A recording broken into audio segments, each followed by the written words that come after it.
hora de Madrid, y comenzamos esta charla performática de la mano de Gabriel Alonso, a quien hemos invitado en Banana Craze para que comparta sus reflexiones con nosotras. Para quien no nos conozca ya, Banana Craze es un proyecto de humanidades digitales en torno al monocultivo del plátano en América Latina, visto desde el punto de vista del arte contemporáneo.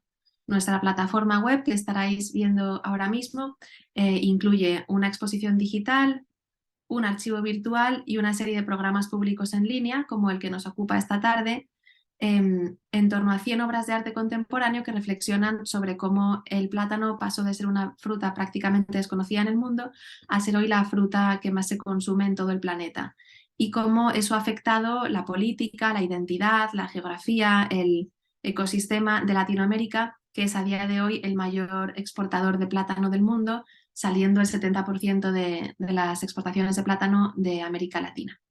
Banana Craze somos dos personas, dos colegas: Juanita Solano Roa, que es profesora asistente en la Universidad de los Andes de Bogotá, que desafortunadamente no puede sumarse a la charla esta tarde, y yo soy Blanca Serrano, soy directora de proyectos en el Institute for Studies on Latin American Art, también conocido por las siglas ISLA, que es un centro de investigación sobre arte latinoamericano con sede en Nueva York. Y nuestros invitados de hoy son Gabriel Alonso y en realidad también el Institute for Postnatural Studies, o Instituto de Estudios Postnaturales, que es el colectivo al que Gabriel pertenece. Entonces voy a pasar a presentar al instituto y a Gabriel. Querría pedir a los asistentes que por favor tengan el micrófono y la cámara apagados durante la intervención de Gabriel, y al final de esta hora dejaremos 5 o 10 minutos para que haya un turno de preguntas y de conversación con el artista. El Institute for Postnatural Studies, o Instituto de los Estudios Postnaturales, IEPS, es una plataforma cultural cuya labor se centra en la relación entre las prácticas artísticas contemporáneas y la necesaria revisión del concepto de naturaleza, ofreciéndose como un espacio abierto de intercambio que conecte la producción con el pensamiento crítico. Como centro de investigación y colectivo de pensadores han hecho varias exposiciones y tienen además un montón de programas, digamos, de índole académica en línea, interesantísimos. Invito a todo el mundo a seguirles en Instagram y a seguir su página web. Y Gabriel Alonso, miembro del colectivo, es artista e investigador, se ha formado en Madrid, en Berlín y en Nueva York. También ha ejercido como docente y está representado por la Galería Pradiauto, y su labor y su trabajo de artista investiga las relaciones contemporáneas entre la ficción, la materialidad, para así difuminar binomios entre lo real y lo imaginado, entre lo humano y lo artificial, entre lo natural y lo cultural. Ha tenido exposiciones numerosísimas, internacionales y nacionales, y ha recibido varios galardones. Y bueno, creo que sin más preámbulos, para que haya suficiente tiempo para escuchar y contemplar y participar de la charla de Gabriel, voy a apagar yo también mi micrófono y a dejar de compartir pantalla, y le paso la palabra a Gabriel. Y de nuevo, muchísimas gracias a todos por estar hoy con nosotros, y a Gabriel y al Instituto por participar en nuestro programa público de Banana Craze. Gracias. Muchísimas gracias, Blanca. Qué bonita introducción. Y muchísimas gracias por invitarme a esta aventura, por invitarme a pensar con vosotras y a seguir pensando y desplegando todas las complejidades políticas que hay detrás de algo como el plátano o la banana, ¿no? Como para mí ha sido una aventura preciosa. Tomé vuestra invitación como bueno, sí, como un viaje, y he estado investigando, leyendo y buscando cosas, que es las que quería compartir hoy con vosotras. Es un trabajo en proceso, es una charla performativa, es un cuento, es muchas cosas y nada a la vez, pero algunos encuentros, algunas cosas que han ido ocurriendo en este último mes mientras he estado pensando en bananas y en otras muchas cuestiones. Voy a compartir pantalla y espero que veáis bien la presentación. ¿Se ve bien? Sí, perfectamente, gracias. Perfecto. Y bueno, también sumarme al agradecimiento de no solo de la invitación a esta aventura, sino también a vuestro trabajo, ¿no? Como yo creo que el proyecto Banana Craze no es solo esa exposición que indicáis cuando se accede a la web, no es solo tampoco ese gran estudio sobre las violencias y los ecosistemas y las identidades, ¿no? Que creo que está muy inteligentemente tejido alrededor de algo tan concreto y específico como la banana, pero que despliega todas esas enormes complejidades, Lo que me gusta mucho es que es una invitación a entender la fuerza transformadora del arte en todas sus formas y cómo es a través de esa fuerza transformadora del arte donde podemos reparar o donde podemos repensar o reescribir ciertas historias, como decís, de violencia. Y de injusticias. Por eso me gustaba hablar de rituales, de exorcismos o de ecologías para esa reparación colectiva. Eh, y lo que os propongo, igual que vosotras hacéis esa invitación en confiar en el arte, yo os propongo confiar en la potencia de los rituales, de los exorcismos y de unas prácticas colectivas para realmente pensar un futuro deseable, ¿no? Dadas las circunstancias y con todo lo que está ocurriendo. Como cuando entré en vuestra página y empecé a mirar vuestra investigación, ¿no? Me interesó mucho cómo empezáis con esta vista estereoscópica de 1876 en la que aparece la planta ya del banano, ¿no? Como protagonista en medio de un recinto cerrado, parecido a eso de los jardines botánicos, ¿no? Esta exposición universal del siglo XIX, y cómo está emplazada esta planta ahí entre unos paneles de madera que la sostienen y que de repente sale y brota como este ser extraño, ¿no? Como que está ahí en medio de un espacio que le es ajeno, ¿no? Y me gusta esta fotografía doble, ¿no? Esta especie de fotografía bipolar, que al ser vista mediante un estereoscopio producía una visión tridimensional, ¿no? Y aislaba un poco al espectador de la realidad circundante para adentrarse en esa especie, como decís, de realidad virtual decimonónica que creaba la ilusión de estar en el espacio de exhibición, ¿no? Me encanta esta platanera proto 3D, ¿no? Ese render plano de la planta y cómo la superficie de la imagen, del fruto, que están llenos de capas, ¿no? se vuelven una renderización compleja a través de una tecnología, ¿no? Que es simple, pero que de alguna manera ya empieza a aplanar su imagen. Como señaláis más tarde, esta ilusión óptica y botánica, en realidad lo que estaba anticipando es que esta fruta aparentemente inofensiva iba a tener relaciones políticas, sociales y económicas entre el norte y el sur de las Américas. Y me interesa mucho cómo esta fiebre del banano, ¿no? Este banana craze que proponéis, ese gran estudio del banano como un recurso natural, como esa fruta extraña de la que vamos a hablar hoy para muchos lugares, por su forma, por su crecimiento, pero también por sus condiciones, su composición y su imagen. Por su afuera y por su adentro, ha forjado el pasado y el presente de un continente, o podríamos decir también de un mundo entero, desde su pulpa hasta su cáscara, ¿no? También me emocionó mucho cuando hablamos por primera vez cómo hacía referencia a... Uy, había alguien con él. Me interesaba mucho cuando hablabas de esa fotografía que se llama Caballería, que tomó el cubano Raúl Corrales en 1960, ¿no? En la que un grupo de hombres cabalga victorioso celebrando la expropiación de las plantaciones de la United Fruit Company, ¿no? Por parte del gobierno revolucionario. Y me emocionó mucho esta imagen, ¿no? Como una especie de victoria sobre todas esas injusticias, ¿no? Como esta primera imagen hilo, ¿no? De la que vosotras tiráis para tejer otras historias sobre el campo, sobre los campesinos y las campesinas, en las que empezáis a desenredar la maraña de las violencias y las revoluciones y los ecosistemas, y empecé a investigar un poco sobre esta fotografía o sobre todo la United Fruit Company, y obviamente no es de extrañar que el logo de la compañía ya nos muestre, ¿no? Ese arma humeante que dibuja una línea de fuego que se convierte en la propia caligrafía que dibuja la palabra bananas y que nos habla obviamente de esa acción violenta, extractivista, amenazante sobre los cuerpos humanos, los cuerpos no humanos, ¿no? Los cuerpos otros de las plantas, de los territorios, de los lugares y especies maltratadas, y que se va a ir sobreescalando, ¿no? Y esa escala de destrucción que va arrasando con todo, ¿no? Hacia un capitalismo descarnado, es ahí donde conecta con muchas cosas que nosotros estamos hablando desde el instituto, de esas violencias derivadas de los excesos y de las obscenidades, de eso que empezamos a llamar el capitaloceno, que ahora contaré un poco más, y que han ido unidos siempre a estas imágenes de campo con las del sufrimiento, ¿no? Y cómo en esta relación entre sistemas se estructuran relaciones entre lo humano y la naturaleza que están basadas en jerarquías, en intereses, en escalas de valor, ¿no?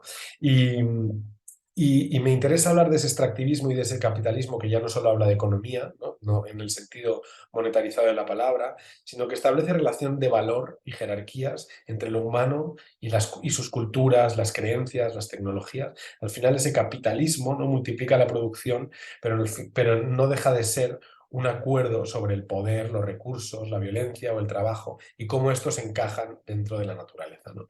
Se despliega aquí, en esta historia y en esta fotografía y en este logo, una ecología en la que quedan entrelazadas las relaciones de poder, de capital y de recursos. Y es ahí donde nosotros empezamos a trabajar la idea de una naturaleza que se desestabiliza para superar esa noción idealizada y romantizada. Y ahí creo que hacemos un trabajo en paralelo interesante para decodificar esa imagen pacificada, donde reivindicar casi una ecología sin naturaleza, o al menos plantear nuevas nociones de ecología que nos permitan ver todas esas relaciones violentas y explotadoras del mundo contemporáneo que están arraigadas a esa dinámica capitalista, ¿no?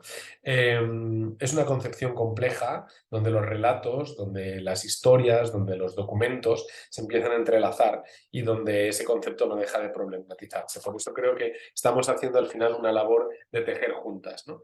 Nosotros proponemos el concepto de naturaleza, ¿no?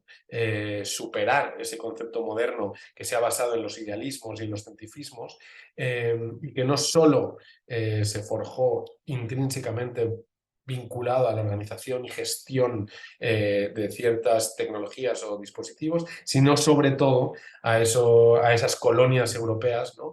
Donde se iban extrayendo, donde se iban expropiando y donde se iban depositando esas violencias y esas formas tan poco empáticas de incidir en los lugares, ¿no? La división entre la naturaleza y la sociedad era imprescindible, ¿no? Para que esa cosmología moderna aterrizase en ese otro espacio, ¿no?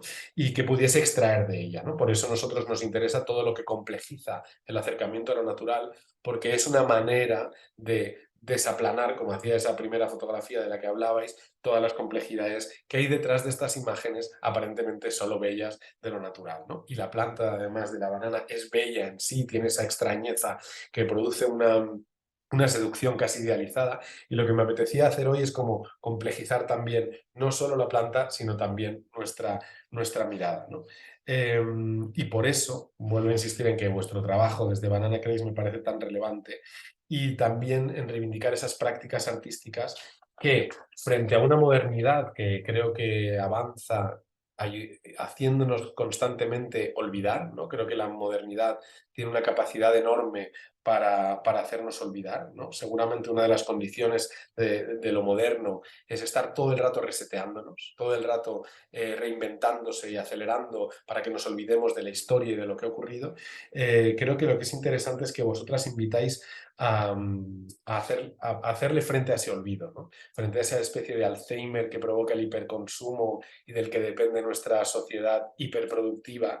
Nos recordáis lo importante que es el acto de recordar, ¿no? En sí mismo, y cómo desde el arte se pueden reescribir esas historias para comprender desde muchas perspectivas todas esas implicaciones desde lo artístico, cultural y filosófico, pero también desde lo político, desde lo social y desde lo económico, ¿no? Entonces me gusta mucho pensar en Banana Craze como un espacio que reivindica los recuerdos, que reivindica los relatos y las historias.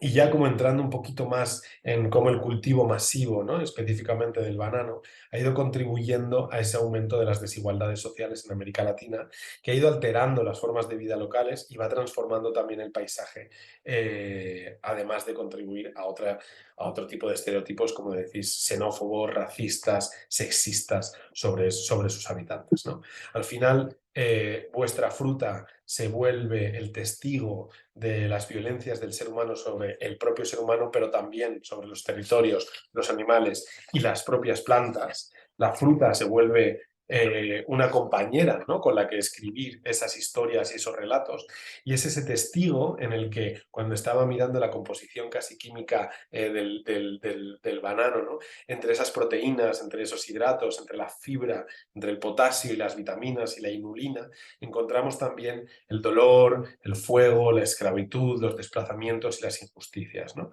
Y es por eso que me apeteció acompañaros en este viaje, para buscar no solo esos relatos, ritos, sino también otros gestos, otros rituales y otros exorcismos que posibiliten la reparación de ciertas violencias que se ejercen constantemente sobre el territorio y el planeta, ¿no?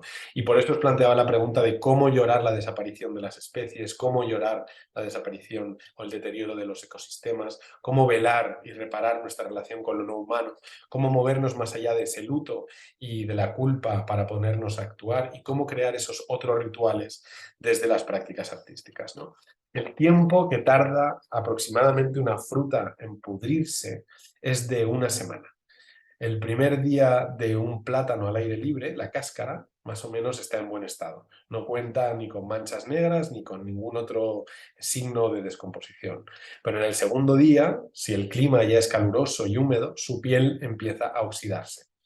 Al tercer día, esa oxidación se vuelve más extensa y acaba cubriendo la piel, dejando un dibujo continuo de manchas, como un tatuaje a lo largo de todo el fruto.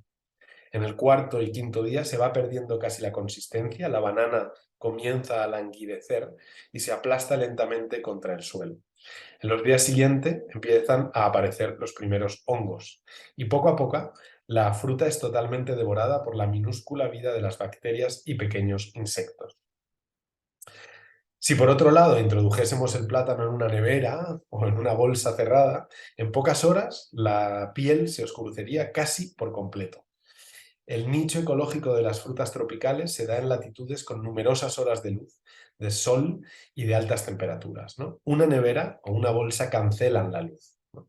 En los fríos de su interior, las membranas de las células de la piel del plátano o del banano se rompen y al romperse esas células aparece una enzima. La polifenoloxidasa reacciona formando unas sustancias de color marrón casi negro.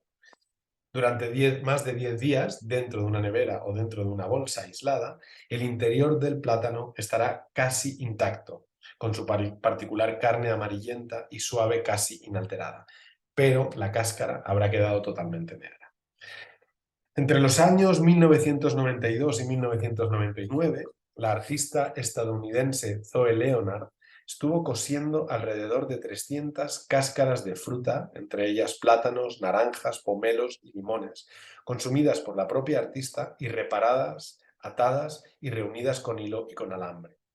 Durante la década de los 90, durante la crisis mundial del SIDA que devastó las comunidades de Nueva York, Leonard exploraba temáticas relacionadas con esa sociedad herida, relacionando la serialidad del mundo, ese extractivismo de esos países latinoamericanos de donde se traían grandes cantidades de productos de consumo, de ese mundo capitalista, de la pérdida de la empatía, de la imposibilidad de la vida y de la mortalidad, así como los cambios físicos y sociales en los paisajes donde esto ocurría. Leonard, además, fue una destacada activista contra las implicaciones del SIDA en Nueva York y durante las décadas de los 80 y los 90, que fue una época en la que se produjeron muchas pérdidas dentro del mundo del arte, Leonard alzó la voz para reivindicar esos cuerpos otros y heridos y dolidos. En su obra Strange Fruit, for David, dedicada al artista David Wojnarowicz, Leonard responde conmovedoramente a este trágico momento a través de lo que excede, para mi gusto, a una propia obra de arte. Leonard propone un gesto, un ritual, una práctica de acompañamiento a esa transformación de vida, a la llegada a la muerte, un exorcismo tierno y poderoso contra las violencias políticas y sistémicas que los cuerpos devastados de sus amigos estaban mostrando. El título de la obra hace referencia a una icónica canción contra el linchamiento escrita por Abel Meerpol en 1937. Strange Fruit, fruta extraña, extraña fruta. Como un exorcismo que busca una ecología oscura de reparación, el título y la canción resuenan en la obra. Después de la muerte de David, en 1992, ella revela que esa extraña fruta se convierte en un símbolo inquietante de las víctimas del virus y de la sociedad en general. Las frutas, ahora comidas y en descomposición, también aluden a la tradición artística de las naturalezas muertas vanitas, un género pictórico específico en el que se representaban objetos efímeros como flores, velas o calaveras para simbolizar la mortalidad humana. Pero en esas frutas ya no solo hay muerte. Leonard ha suturado la herida con aguja y con hilo. Ha invocado con fuerza otra vez el potencial del arte para curar. ¿Y qué es para nosotros esto que hace Leonard? ¿Cómo despliega ella sus ecologías oscuras? ¿Y qué es una ecología oscura? Para nosotros es una conciencia ecológica misteriosa, pero es también coexistencia. Es acostumbrarse a vivir con las cosas extrañas, con los cuerpos que se pudren, a dialogar con la extrañeza. Fruta extraña. Pero ¿de qué clase de extrañeza o de rareza estamos hablando? ¿De una extraña apariencia, de un aspecto extraño? La rareza puede ser una vuelta a una nueva causalidad. Los plátanos cocidos, reparados, son para nosotros bucles ecológicos, relaciones frágiles entre el paisaje humano y sus materias. Las cáscaras toman esa forma retorcida. Un paisaje helicoidal, el de este banano seco, podrido y que se ha vuelto a coser, que entrelaza la fruta y su planta con la biosfera, la violencia de su extracción con el sistema solar y la piel con las bacterias. Se despliegan distintas conciencias ecológicas desde el bucle. Una interferencia humana en la que los sistemas biológicos y ecológicos son bucles. Y esta forma helicoidal de coexistencia entre seres y materias es el indicio de que vivimos en un universo frágil y finito. Un mundo en el que los objetos están rodeados de misteriosas nubes de desconocimiento y de dolor, como esas primeras palmeras que veíamos, que en realidad eran el efecto de algo que era mucho más misterioso como hermenéutico. Es un indicio de que la política de la coexistencia siempre es contingente, quebradiza y defectuosa, de modo que en la idea de la interdependencia debe haber siempre una mención al cuerpo que falta, al cuerpo herido y al cuerpo que ya no está. En los rituales del arte se pueden dar relaciones frágiles y multitemporales, saltos de escala, estratificaciones entre lo natural y lo artificial que pueden abrir esa vía oscura a la causalidad y a la dimensión estética. Una ecología oscura donde la apariencia siempre sea extraña. Extraña fruta, fruta extraña. Y esta ruta que se abre hacia lo extraño puede sugerir magia e ilusión. Las frutas de Leonard se encontraron después como obra artística con las contradicciones propias de lo expositivo, de los museos y de sus lógicas de preservación. El gesto efímero necesitaba detenerse, congelarse, controlarse para poder ser expuesto. Y para ello se pone en marcha una especie de taxidermia, un ejercicio desesperado en contra de la propia decadencia. Es curioso que el Museo de Arte de Filadelfia, que prometió aceptar la naturaleza efímera de Strange Fruit, adquirió la pieza en 1998. La obra de arte que narraba el cambio, la mutación y que en última instancia estaba hecha para desaparecer, ponía también en tela de juicio el paradigma tradicional de los museos, centrado en la salvaguarda de objetos físicos que se perciben en gran medida como estáticos. En contra del acuerdo alcanzado entre el artista y el museo cuando se adquirió Strange Fruit, la obra se retiró de la vista del público en 2001 por problemas de salubridad y estéticos.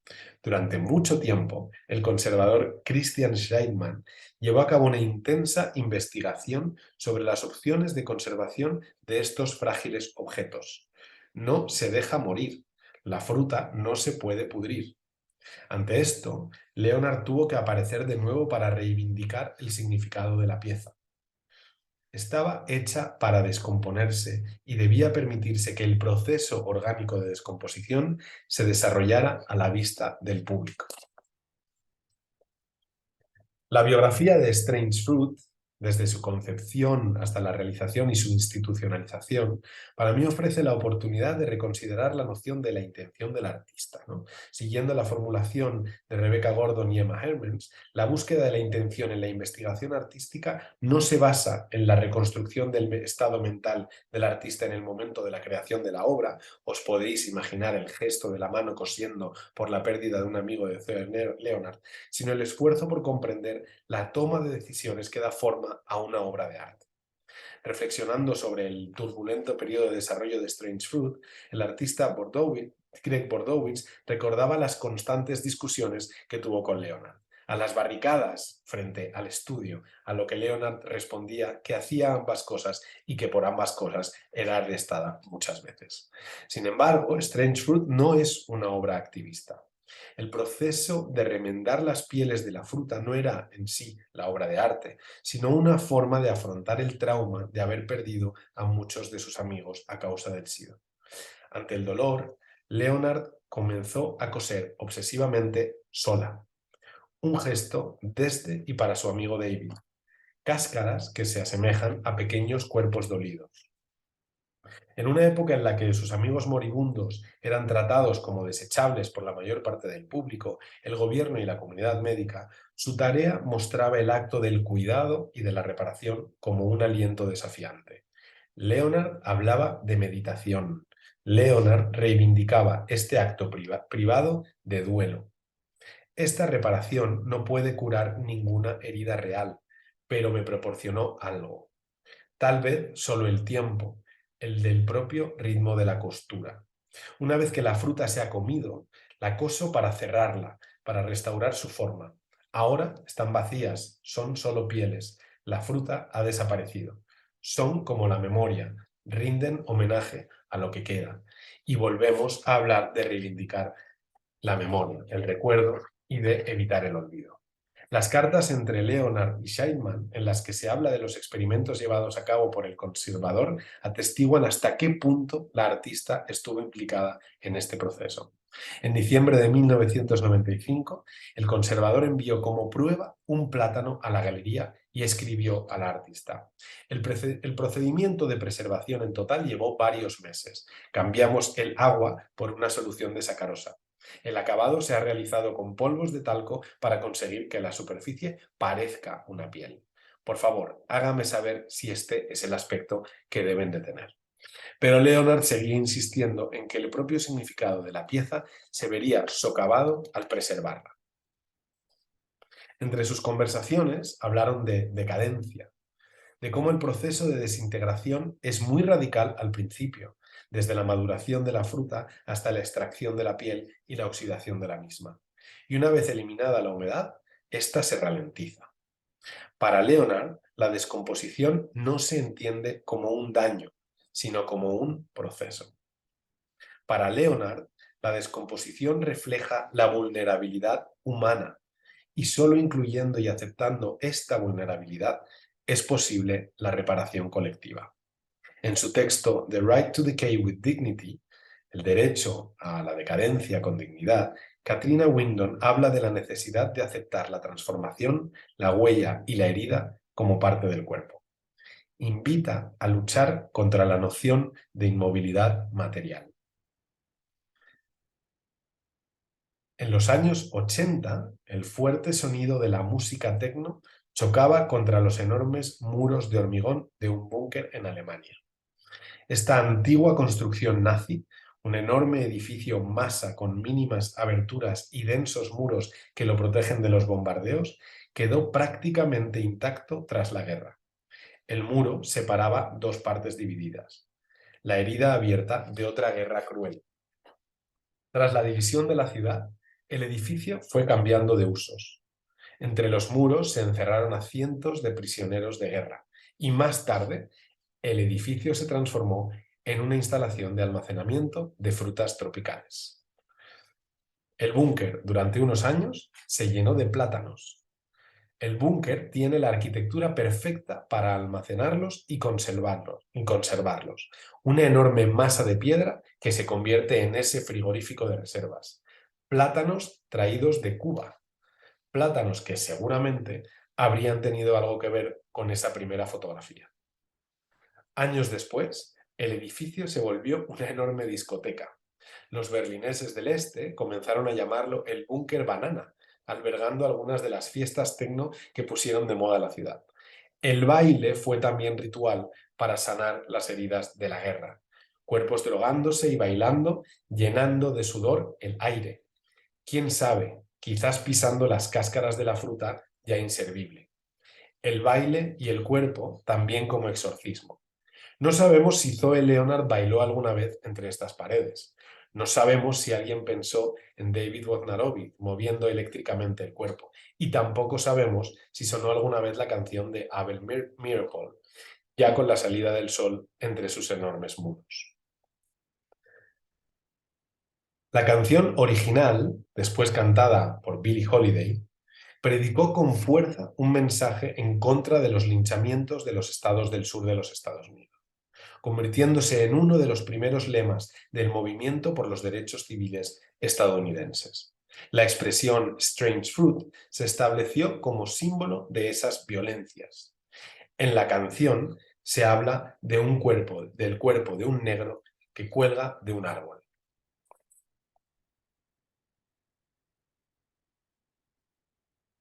La letra confronta la imagen bucólica del sur tradicional con la realidad de la esclavitud. Strange fruit, fruta extraña. Los árboles del sur dan un fruto extraño. Sangre en las hojas y sangre en la raíz. Cuerpos negros balanceándose en la brisa del sur. Extraños frutos colgando de los álamos. Escena pastoral del sur galante, los ojos saltones y la boca torcida. Olor a magnolias dulce y fresco. Luego al repentino olor a carne quemada. Aquí hay una fruta para que los cuervos la arranquen, para que la lluvia se reúna, para que el viento la chupe, para que el sol se pudra, para que el árbol caiga. Y hay una cosecha extraña y amarga. Esta canción, esta fruta, esta banana, reivindican el arte, la canción, el gesto, el baile y el ritual, como exorcismos para esa reparación colectiva, como exorcismos para no perder la memoria. Reivindicar es coser esos cuerpos dañados, reivindicar bailar esos cuerpos dañados, cuidar de sus heridas y evitar esas grietas, dejar que los frutos extraños y los cuerpos otros cohabiten con los nuestros. Y con esto os invito ahora a tener una conversación en torno a todas las historias que se os ocurran alrededor de la banana, que para mí ha sido un viaje precioso, como encontrar estas relaciones, ¿no?, entre el gesto de Zoe Leonard, la canción, que es preciosa, que os invito a que la pongáis en vuestra casa, y todas las complejidades que se pueden ir sumando a este relato. Entonces lo dejo aquí y así tenemos un ratito ahora para conversar, si te parece, Blanca. Muchísimas gracias, Gabriel, qué emocionante, qué bonito recorrido, muchas gracias, de verdad, gracias por la lectura tan generosa a nuestro proyecto, para empezar. A veces uno ya como que siempre recurre como a las mismas líneas de pensamiento y al mismo vocabulario para explicarse a sí mismo y de repente se enriquece cuando escuchas al de enfrente hablar sobre lo que tú has pensado, ¿no? Y dices, uy, es verdad, gracias, yo no sabría decirlo así, pero me alegro de que esté ahí y que se pueda rescatar por el que lo está mirando, ¿no? Así que gracias por la lectura generosa de Banana Crazy y muchísimas gracias por este recorrido tan interesante. Había cosas que conocía, pero otras que no. Por ejemplo, lo del búnker banana de Berlín, no lo conocía. Sabía que había sido, cuando cae el muro, una cosa casi como el McDonald's, ¿no? Que la llegada de los plátanos atrajeron a muchísima gente y hay fotos, ¿no?, de gente haciendo cola y cola y cola para conseguir comer un plátano, porque efectivamente se veía como una cosa difícil de difícil acceso, ¿no? Como esas fotos que hay de gente haciendo colas en Moscú cuando abren el primer McDonald's, que son parecidas. Pero eso no lo conocía y toda la reflexión sobre Zoe Leonard me ha conmovido mucho también. Yo tuve la suerte de ver la reexposición de la obra que se hizo en el Whitney en 2018, de verla en persona. Y claro, entonces yo creo que no la entendí como ahora. Y me ha dado mucho que pensar. Pensaba, por ejemplo, que es muy interesante que todo se va pudriendo, todo decae, pero también es así porque está vivo. Y me hacía pensar en una charla que escuché una vez de Cecilia Vicuña, la artista, en la que ella decía que ella estaba encantada de no ser plástico, porque el plástico es lo que nunca se muere. Entonces que lo natural, los animales, las personas, las plantas, tenemos que morirnos porque no somos plástico y teníamos que reivindicar esa mortalidad.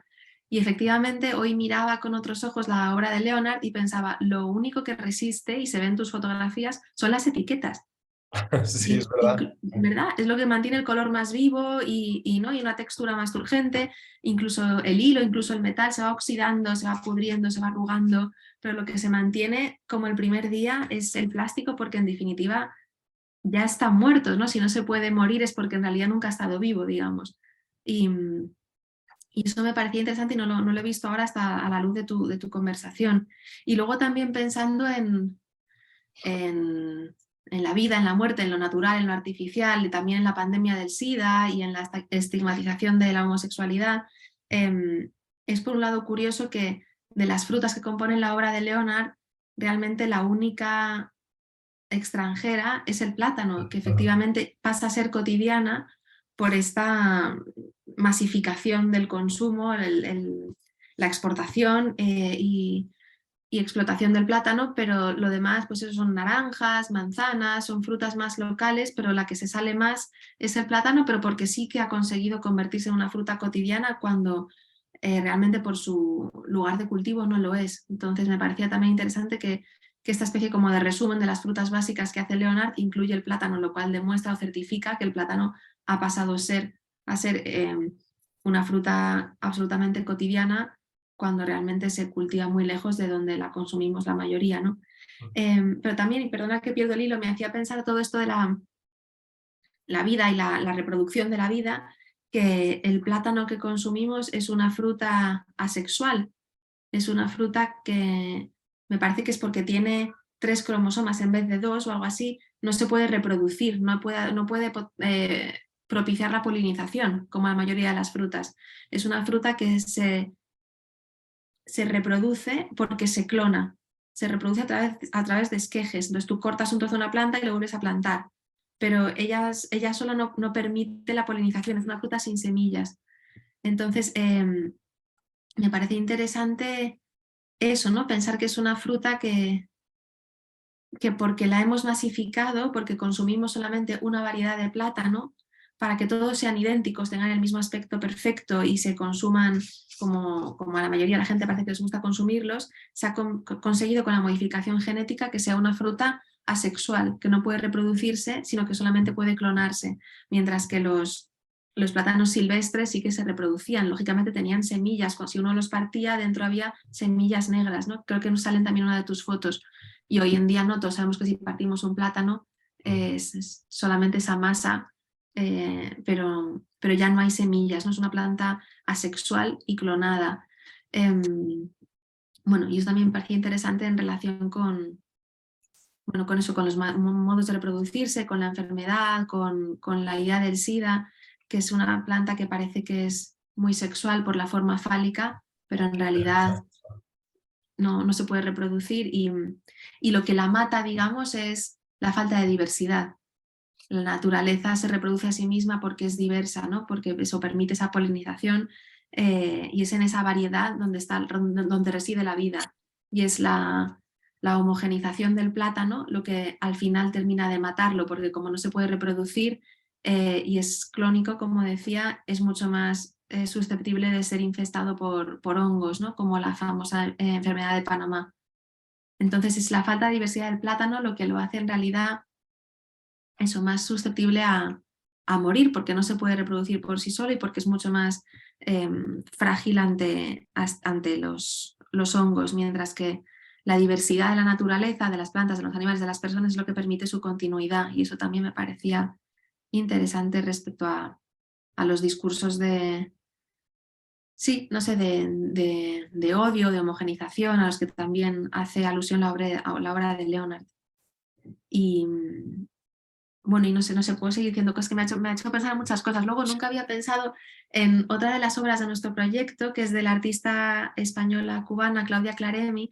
Cuando tú decías de la obra de Leonard, al final solamente queda la piel, se ha consumido la fruta y por lo tanto la fruta realmente ya no está. Lo que queda es la piel, que es la memoria y es el homenaje, ¿no? Esas cáscaras son el homenaje a la fruta que ya no está. Pues la obra de Claremi, de alguna manera, aunque los problemas que trata son otros, también sucede lo mismo. En su obra, Gente en Puerto Rico da forma, digamos, hace como de si sus manos fueran la cáscara de frutas que ya no están, porque ya no se cultivan en aras de los cultivos principales de Puerto Rico, en respuesta a lo que exige el mercado internacional. Entonces ya la diversidad tremenda de frutas que hay en Puerto Rico no es tal porque ha primado el cultivo de, me parece que es mango, plátano y piña, que es lo que más se consume, se cultiva en Puerto Rico, porque es lo que exige el mercado. Entonces la obra de Claremont también de alguna manera hace alusión a la cáscara, que en su caso eso son manos de la gente reproduciendo como el tamaño, el peso, la forma de frutas que recuerdan, pero que ya no existen y que solo pueden comunicar al otro a través de gestos que, bueno, que rellenan el espacio con ese recuerdo, ¿no? Entonces, en ese sentido, el homenaje de la cáscara a la memoria me parece que tiene ahí un hilo en común, ¿no? Y seguro que podríamos encontrar más obras que recurren a la cáscara como memoria. Pero bueno, ya me callo, son muchas ideas muy disparatadas, no sé si quieres responder alguna, No, Gabriel, o si me prefieres que encanta, abramos el turno. me encanta lo que cuentas, Blanca. Me parece que está justo en esas contradicciones, ¿no? Donde nos estamos moviendo, ¿no? Esa idea de que el plástico ya está muerto, de que el plátano es asexual y representa la sexualidad, como toda esa... Me gusta mucho cómo has contado. eh, y creo que lo que me he ido encontrando a medida que iba investigando es justo esa necesidad humana de, o ese miedo humano, ¿no? A desaparecer, y cómo eso ha generado casi la cultura, ¿no? Como que la cultura podría ser una especie de resistencia a la posibilidad de la desaparición, y cómo los museos, empiezo a entender también cómo los museos, me gusta también que vosotras planteéis una exposición virtual, ¿no? Que también rompe un poco los límites de lo que es archivar, lo que es documentar, lo que es proteger. He empezado a pensar mucho en los museos como lugares donde se detiene la muerte, ¿no? Entras en un museo de ciencias naturales y al final todos son cuerpos taxidermizados, muertos, ¿no? Eh, Como que nos hemos acostumbrado ya a una especie de necroestética asociada a la preservación de la vida, que también vuelve a ser contradictoria, ¿no? Entro en el Museo de Ciencias y son todo como cadáveres que aparentan estar vivos en una posición, ¿no? Como Sí, extraña, completamente. y hay una especie de obsesión ahí también como por controlar sí, como estetizar y controlar y dominar esa vida que... Y entonces he empezado como de repente a ver, leyendo sobre taxidermia y sobre museos y sobre preservación y sobre condiciones de preservación, y me parece interesante también pensar que, claro, cuando empecé a ver a este señor que lo que está haciendo es reproducir y falsificar el plátano para que reproduzca una pieza de Zoe Leonard que habla de la decadencia, de repente entramos como en estos bucles absurdos y contradictorios, como al final el museo tiene muchísimas herramientas para que no entre la vida, ¿no? Para que no se cuele la vida, porque si entra la vida en el museo, todo salta por los aires, ¿no? Como que si entra la vida en el museo, las categorías de la ciencia, las categorías y las taxonomías en las que la realidad está organizada, se desparraman, ¿no? Como que me imagino un museo con vida y todo estaría mezclado, ¿no? Como habría esa diversidad, ¿no? Empezaría Sí, sí, esa sí. diversidad donde lo animal y lo mamífero se relaciona con la cáscara de una planta, que también se relaciona con el aire, como todos esos vectores que en realidad hablan de esos ecosistemas y que no están ordenados, ¿no? Entonces, he empezado a pensar mucho a través de la obra de Zoe Leonard en lo difícil que es dejar que se cuele la vida en los procesos de pensamiento modernos y en los lugares y los dispositivos y en los museos y en los libros, ¿no? Como que al final la vida siempre primero se taxidermiza para que luego pueda entrar en nuestras taxonomías, ¿no? Y Sí. me parecía una invitación preciosa a mirar esa decadencia y a mirar eso que has dicho, ¿no? Como que no está ni del todo vivo ni está del todo muerto, porque todo también es un proceso de transformación. Nosotros estamos trabajando mucho con esa idea del compost o con esa idea de que lo que muere genera una nueva vida, ¿no? Al final está totalmente ligado a la propia reproducción de las plantas, ¿no? Como ese ciclo constante, ese viaje constante.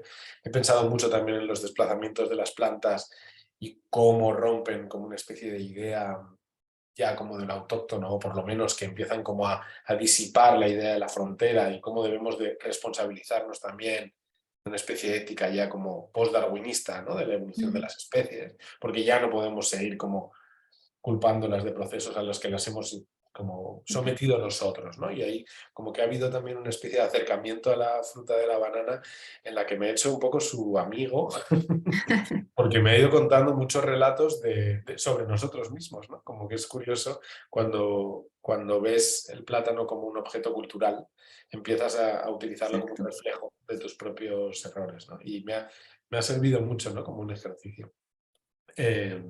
Bueno, es que son muchas ideas. Conozco la obra de Claudia y hay muchísimo que tiene que ver, obviamente. Y me encanta ese gesto, ¿no? Que coge la forma, pero que no coge nada. Y bueno, podríamos tirar de muchos hilos. No sé si quieres Gracias, comentar Gabriel. algo Pues más.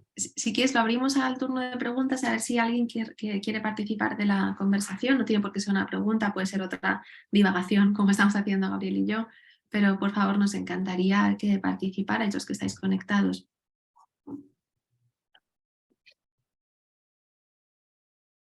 ¿Alguien se anima?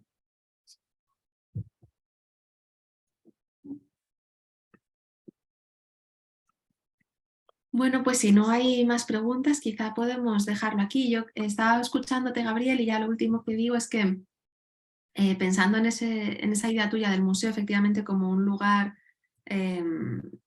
para la taxidermia, ¿no? Para conservar en realidad resquicios de algo que ya ha sido, eso sucede también con la performance, ¿no? Que ya la acción fue y lo que conservamos, lo que consumimos, lo que contemplamos son las fotografías, el vídeo, la documentación. Y de alguna manera, y también por eso recojo tu idea de la exposición virtual de Banana Craze, me parece que este tipo de eventos online salvan de alguna forma esa brecha, porque es una manera de recurrir a la tecnología que de algún modo me parece honesta, porque hoy ahora no estamos documentando nada que esté sucediendo en otro sitio.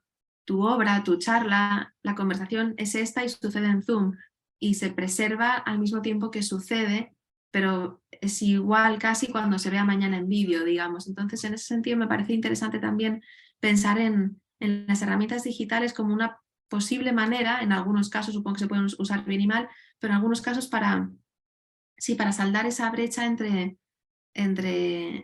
la experiencia directa y el residuo y lo que queda, ¿no? Porque las cosas pueden suceder y conservarse al mismo tiempo, como está sucediendo ahora con tu acción, ¿no? Que no sucedió y se documentó, sino que ha sucedido mientras se documentaba y también el vídeo es también lo que has hecho. Bueno, no sé, Sí, me parece interesante, ¿no? Que no es exactamente una performance, es una obra en vídeo, no lo sé, es una obra en Zoom, es una nueva es realidad. una obra en Zoom. Sí, pero me gusta mucho que lo digas así. Nosotros también desde el instituto estamos teniendo esa relación compleja, ¿no? con Mm, la tecnología, que nos ha dado un lugar y un espacio de conversación increíble, y sobre todo el instituto nace desde una ambición mucho más local, pero se claro. atraviesa la pandemia y de repente eso hace que nos volvamos una plataforma online durante mucho tiempo y sin darnos cuenta el proyecto se vuelve internacional Perdón. porque mucha gente de todo el mundo se empieza a conectar, ¿no? Entonces es muy curioso cómo una condición planetaria pandémica también contagia una condición planetaria de un espacio, una plataforma como la nuestra, y nos dimos cuenta de que tenía sentido porque otra vez era un lugar donde explorar, experimentar y plantear formatos de este tipo, ¿no? Que me gusta mucho eso que dices, que no es ni una cosa ni la otra, que están a medias, que se hacen haciendo, ¿no? Nosotros lo que Sí, planteamos exacto. es en lugares de encuentro para hacernos preguntas, para explorar también formatos académicos no lineales, donde no hay un delivery de yo sé esto y te lo doy. Yo lo que quería era Mm, compartir un proceso que no sabía ni cuánto duraba lo que iba a hacer, simplemente iba contándoos lo que me he encontrado realmente, como estas son las cosas que me he encontrado leyendo sobre bananas y leyendo sobre arte, ¿no?